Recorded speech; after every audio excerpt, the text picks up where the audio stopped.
Alright, today we're going to do a few notes. I'm going to give you a book set today, which I think is pretty easy. It's based on the videos that we watched on Friday where we did the powers of 10. We're going to do a couple more examples of that today. So we have two sets of problems that we're going to get today. I'm going to try to break these up so you know how to do them. We're going to do section 1.7 first, which is exponents. Okay, exponents, and then 1.8, which is the order of operations. Order of operations. So this is what we're going to be going through. These are our two types of problems we're going to be looking at. Okay. Now with the exponents, this is where we were talking about, like, we had a couple vocab words. We talked about powers and bases. So vocabulary terms. I'm going to show you how to use a calculator today with that, which is new. I'm going to show you how to actually type that in correctly. So we have to talk about a base. We have to talk about the exponent or power, whatever you want to call it. So we're going to go through a couple examples of that. Hopefully that makes sense to you. We need that before we get into the order of operations, which, if you don't know the order of operations, it's PEMDAS, right? So please excuse my dear Aunt Sally. I mean, that's the little acronym that we use. This helps us solve expressions. I think that's what we actually titled that section on Friday. We really talked about what is an expression. Mathematical expression. Now, the expressions we're doing in class right now are numerical. They all have numbers in it. They'll eventually do problems where they use variables, letters. Okay, questions with what we're doing today. You are going to get an assignment today, so keep that in mind. You do have a book assignment. This assignment is due Thursday, which I know is weird. Usually I have a short turnaround, but we don't have class Wednesday. So it's due Thursday. So it should be fine. So keep that in mind. But before we do that, I need to hand out your practice guides. Okay. Now, practice test. You need to bring these back tomorrow and Thursday, because those are the days we're doing, because we don't have classes Wednesday. Here's what I recommend. Maybe at the end of class, if you know that you're not done with it or you don't want to lose it, I would suggest you hand this back in, so I'll hold it. But some people like to look at it right now so you can see it. This is exactly what your test will look like on Friday. It's 15 questions. It's pretty straightforward. We will go through every single question tomorrow and Thursday. Make sure that you know what you're doing. Oh, got that. Hey. Gotta get it in the ground Yes. for the income now. I'm getting paid. Get the girls. Sure, sounds good. Response to your request in the office. Got that. Okay, but yeah, so the test is Friday, so keep that in mind. We're working on in-class Friday. Tests will be kind of weird on Friday. They're going to be in a different format, so keep that in mind. I'll have rules when you walk in. You can't sit next to somebody. You got to actually spread out around the room. Just kind of go where I point you. Okay? But yeah, this, I actually do grade these, but the weird thing is we already did them in class together, so it's kind of like participation points. Okay, this is exactly what the test will look like, okay? Make sense? But again, don't lose it. If you do, you're going to have to print off a new one, and it's worth quite a few points, and you're going to want one for tomorrow. So I always recommend just leave it here so you don't lose it. Okay, let's start with the exponents. So I'm going to teach you how to use your calculator and all that good stuff, or one of my calculators to do this. So we're going to talk about exponents, powers. Okay, so you know how to do it in shortcuts and all that good stuff. Exponents, or power. Okay, it's for a problem like this. 8 to the power of 3. Okay, how we actually state this out loud. This is 8. This is 8 cubed. Cubed is the power of 3. Squared is the power of 2. Anything that they say otherwise, it'll be to that specific power. Stop. So this is 8 to the power of 3. To the third power.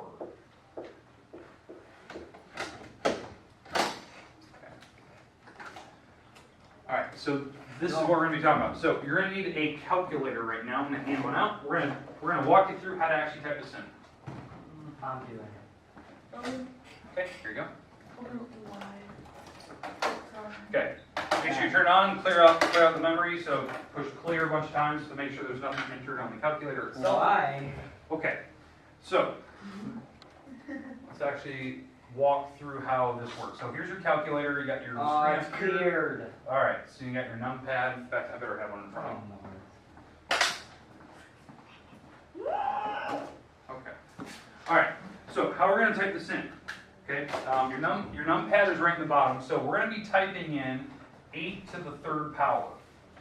8 to the third. So how this works, you have to hit 8 first. So 8. Alright, So I'm gonna 8. do that. Perfect. So 8's down in the middle and the bottom. Now, the caret symbol. You have to hit the caret. It's diagonal of 7, so it should be the little caret key. Then you have to hit 3 and hit equals. 512? Power of 3. Perfect. Oh, jeez. What did I type in? Perfect. Okay, questions of how to do powers, exponents. Now, what does 8 to the third power actually mean, though? Because, right, this is what they call exponential form. In fact, I'm going to write this down. This is called exponential form. 8 times 8 times 8. Exactly. Exponential form. Most people get that wrong. They don't know what this actually stands for, which is the definition of an exponent, but you're absolutely right. You said it was 8 times 8 times 8. For some reason, people always mess that up, and they always think that, you're taking 8 times 3 and you get 24. That's not the answer. It's 8 times 8 times 8. That is a big number. 8 times 8 is 64, and you take times 8 again, which is 512. That's why it's really, really, really big. Okay? Small powers, even a 3, can get to really big numbers. Most calculators cannot go past like the power of 17, just because the numbers are too big. You just can't process that. Because what it's actually doing, what you're actually seeing here, this is what it's doing one after another. So that's why sometimes it takes a while to compute it. But it's actually doing this, and it's hard to write that number down.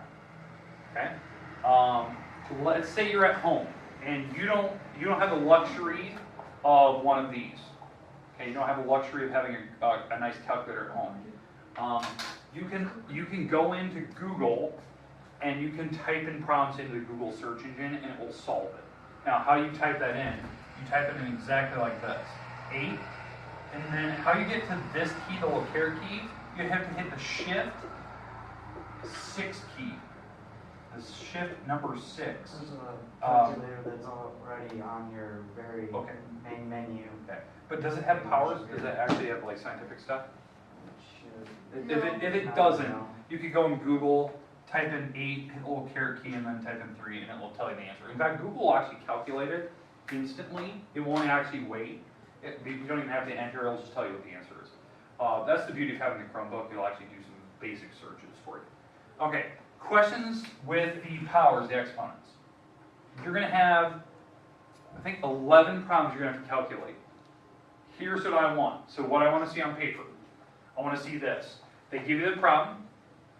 You have to write down what it expanded means, this. You have to write down 8 times 8 times 8, and then you can just use your calculator and tell me what that answer is.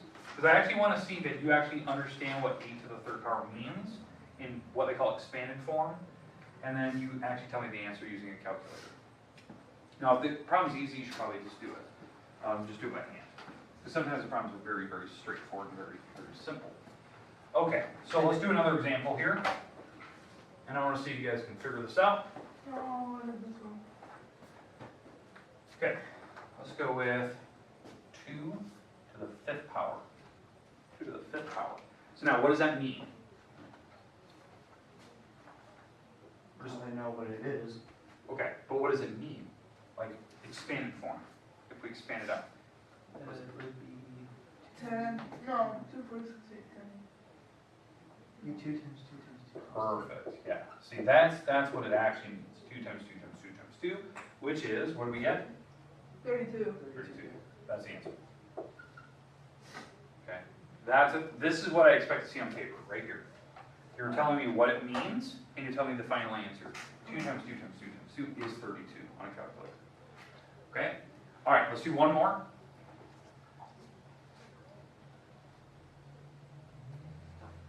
Ten to the 7th power.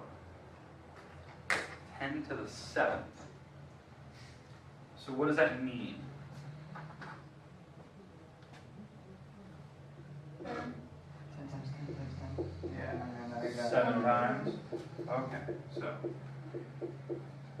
it's 10, 1, 2, 3, 4, 5, 6, 7. All right, there's 7 of them. Now, answer. Did the calculator actually come up with something? 10, 0, 0, 0, 0, 0, Okay. 0. How many zeros? Six. 6, 7. 7. With the powers of 10, here's the easiest way to remember. The nine. It's, oh yeah, it's 10 million, but Huh. the number 7 for the power, when you put on a 10, that's how many zeros you have. Oh. You'll have 7 zeros. So if it was 10 to the third power, you'll have 3 zeros.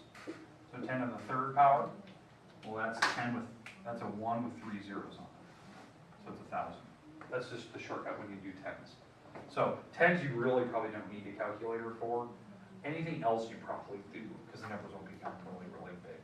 Okay. All right, questions, comments about the exponents and how to type it in your calculator and get answers. If you have 10 of those, they should take you a couple minutes tops to do all of them, because you're just telling me what it means and then you type it in your calculator and hit enter. So I would probably recommend that when you do this homework today, you probably just get it done before you leave your day, just because it's that easy. And you have a calculator in front of you, which you can use on the test. Okay. Okay, questions, comments? No. Perfect.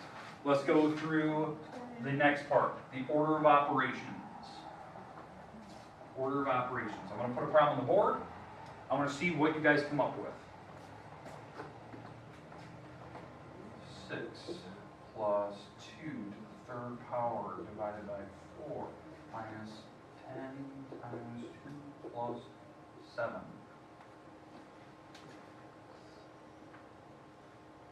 Well,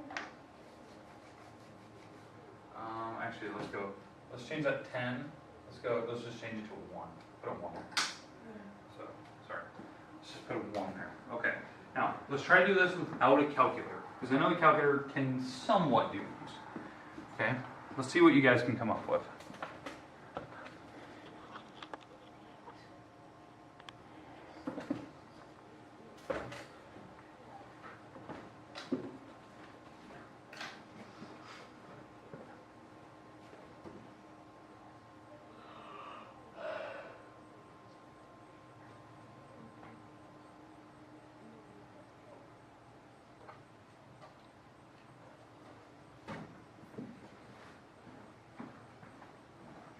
Okay, so very long expression, right? It's got a bunch of stuff. Now, what's the order we need to go in? do What's the PEMDAS, PEMDAS? C's, exponents, multiply, divide, add, subtract. Good. Now, notice how I'm writing this. This is the order you have to go in top down. Was there any parentheses? No. No, so we're done with the top one. So that one's checked off. So check, that one's done. Exponents, we do have them. 2 to the third power. What does that mean on a calculator? 8. 8. We have to do that first. So now I'm just going to rewrite the problem all the way out. This is how I would like to see it on paper, that you're actually doing every step one part at a time.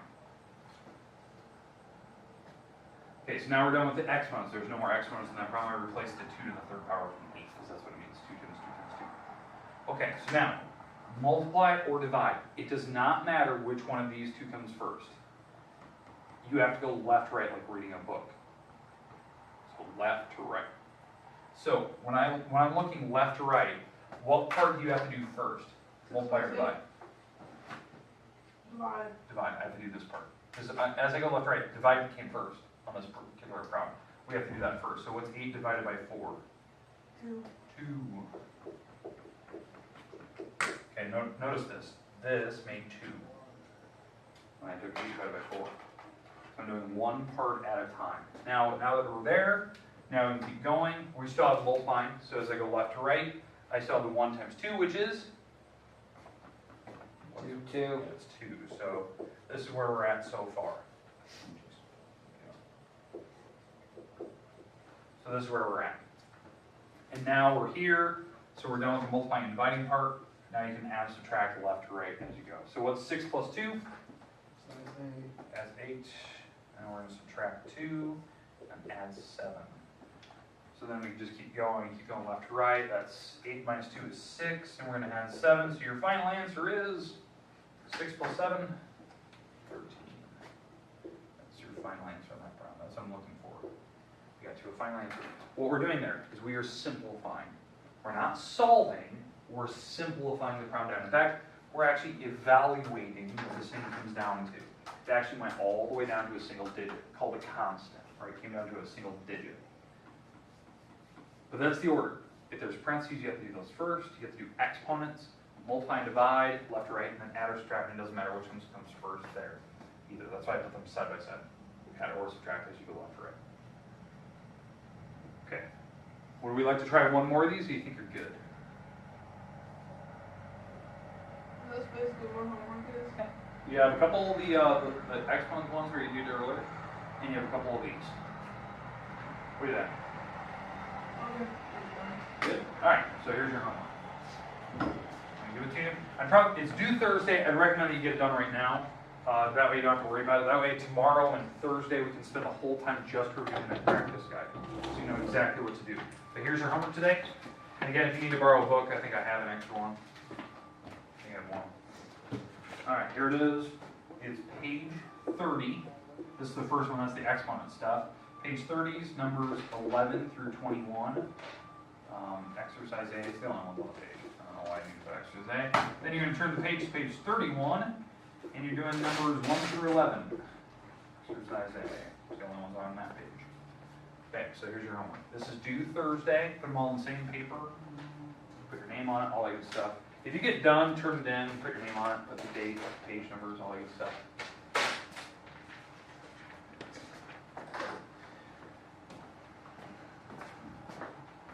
You can use a calculator, it's not a big deal. Just make sure on the second part of the assignment, the page 31, if you're doing the problem I have on the board, you do have to show some work. You have to show me how you're getting down your figures like I'm doing. Because I need to see are you going in the right order. Because I know a calculator can do that. Sometimes I should say. But I do want to see that you're doing those natural progressions going down to the problem answer. And the problems are not this big. I made that problem up. That's probably longer than most of the we have today. All right. This time is yours. Mr. Munson, you need a book? Yeah. You can borrow one. Just leave it here. Okay.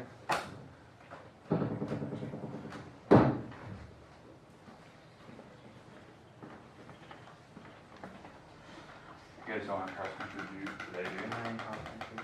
Right now. Quit. And new stuff. Why? I think they got this one. I'm not gonna run today. They're gonna run tomorrow. Because of the rain? Because of rain. It's not even gonna rain. I know. But and they were predicting it was gonna happen. So Yeah, it's supposed to happen like an hour ago. yeah. Looks actually really nice outside. Alright. But now, remember, before you leave here, if you get done with your assignment you can turn in, if you don't want to lose that practice test, I'd probably recommend that you leave it here because we're going to go through tomorrow and you need it on hand tomorrow, but I'll let you look at it.